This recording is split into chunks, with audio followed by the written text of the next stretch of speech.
Assalamualaikum to Dr. Aina. Today, me and my friend would like to present our group assignment, which is role of the board in risk management and internal control.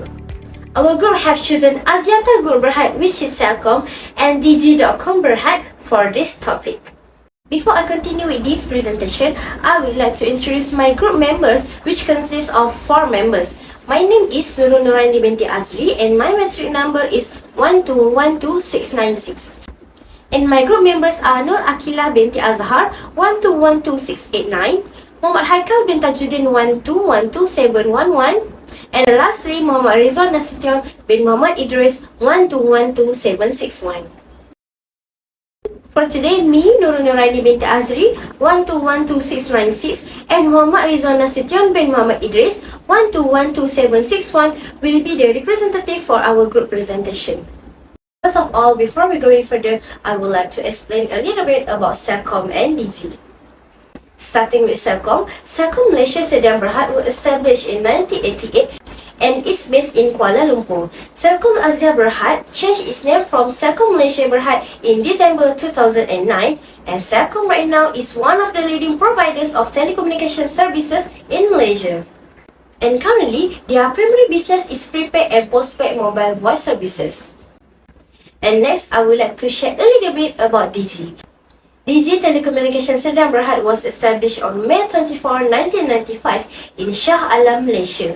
In January 1999, the company changed its name from Mutiara Telecommunications Sedang Berhad to DG Telecommunications Sedang Berhad.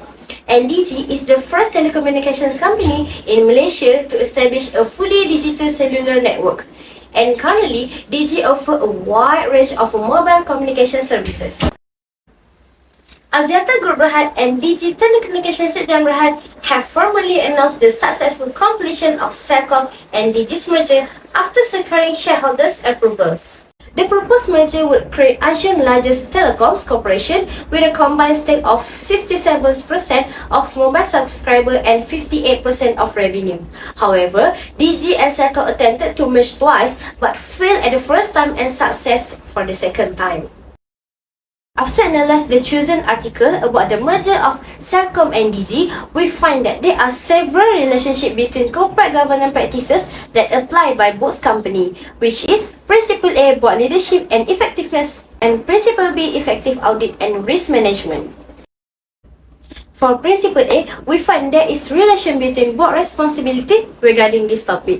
Board responsibility means the board of directors is responsible for the sustainability of a business and offering a long-term advantages to stakeholders. Aziata Group Berhad and DG.com Berhad merged to ensure the long-term success of both companies. Both boards have established objectives in order to achieve their goal. As a result of this, the MCCG 2021 classified the leadership of the board and the effectiveness of the board as a Principle A, making it the first practice that every company must adapt in order to achieve the highest possible level of corporate governance. And next, about Principle B, which is Effective Audit and Risk Management. We also find that Principle B are also applied between this merger.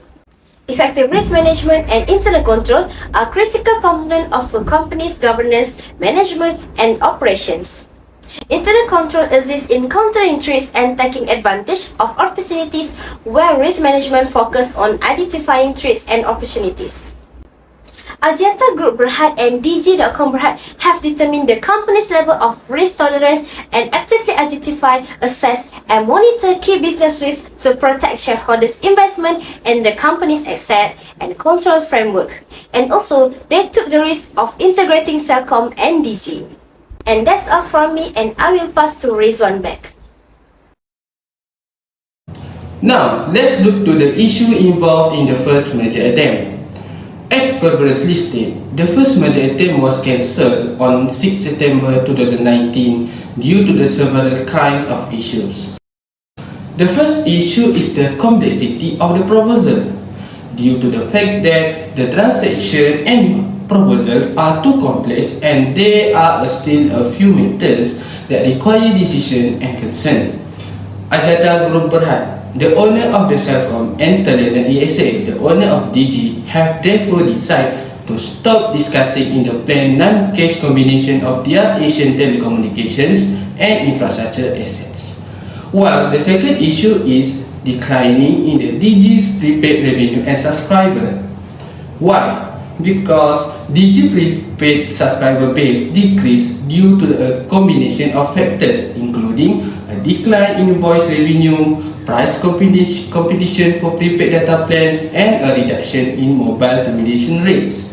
Due to this issue, the first attempt at a merger failed because DG must concentrate on ensuring that they can rebalance the prepaid revenue and subscriber base.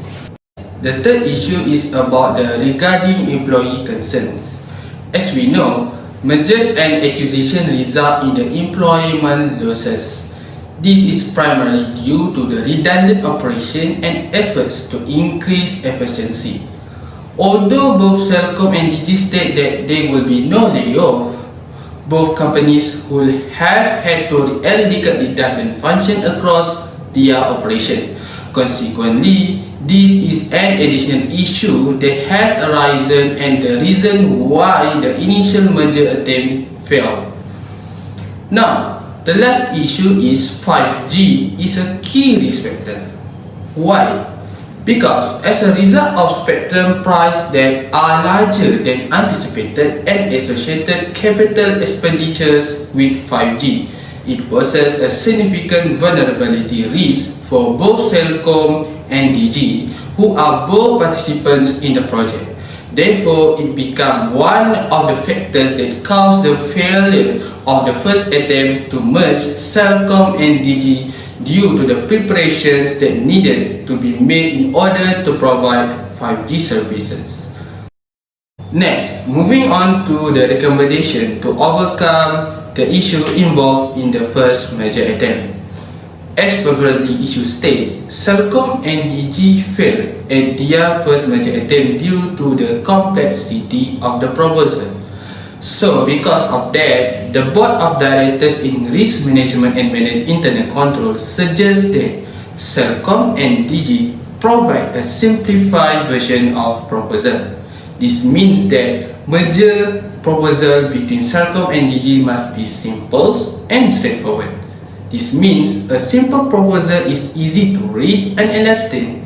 For example, use easily understood terms, simple sentence, and easy to follow format to make your proposal clear.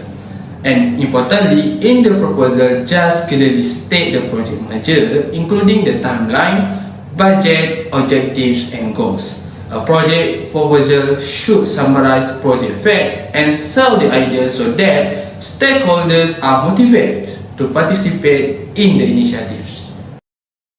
Next, to solve the problem about the declining revenue and subscribers, DG's management adopted a two-pronged approach. First of all, focusing on internet prepaid subscribers, and the second is about upgrading postpaid subscribers to premium plans in order to preserve the company's future growth. As a result, the prepaid base has been strengthened with 177,000 in year-over-year net addition to 7.3 million subscribers, attributed to the encouraging recovery of the migrant base combined with continued good growth within the Malaysian segment. Meanwhile, upgrading postpaid subscribers to premium plans result in postpaid subscribers growth for the 8th consecutive quarter with 164,000 in year-over-year net addition to a total of 3.4 million subscribers. As can be observed, the Board of Risk Management plays a role in resolving the problems of the decline in DG's revenue by adopting a new policy. The next recommendation is to provide a replacement compensation. The Board of Risk Management indicate the employee will lose their employment. Thus, in order to assist people who have been laid off, the company needs to provide replacement compensation to all of the employees. Pursuant to the Employment Regulation 1990, an employee who falls within the EA is entitled to receive termination or layoff benefit if employed under a continuous contract of employment for at least 12 months before the retrenchment exercise. For example, The management of DG and Celcom can plan to add other package of retrenchment compensation to their employees, such as bonus and commissions. This is an expression of appreciation to their employees who have been contribute to the development of these two companies. The last but not least, the recommendation is to DG and Celcom could be possible network collaboration partners to address the 5G risk. Instead of focusing on the merging of the two companies, focus on becoming a partner to ensure that the 5G network can be realized, because the capital expenditure for the 5G network facility is quite costly. Collaboration in this context refers to working practice in which two or more companies work together to achieve a common goal. It is possible to cut expenditure for 5G network facilities by collaborating with DG and Celcom. That's all about the recommendation. For me, there will be incomplete presentation if we do not draw a conclusion at the end of the presentation. So, because of that, in conclusion, we have discovered the issue related to the corporate governance practices, criticized on the issue, and make a few recommendations on how to overcome the problems according to our own opinions. As a user, we do hope for a bright future of Celcom-DG merger in providing a great network services. That's all from us about the merger between DG and Celcom. We hope Doctor can understand about our presentation, and sorry if we make mistake during the presentation. Thank you, Doctor, because for giving us opportunity to present to you. Assalamualaikum warahmatullahi taala wabarakatuh.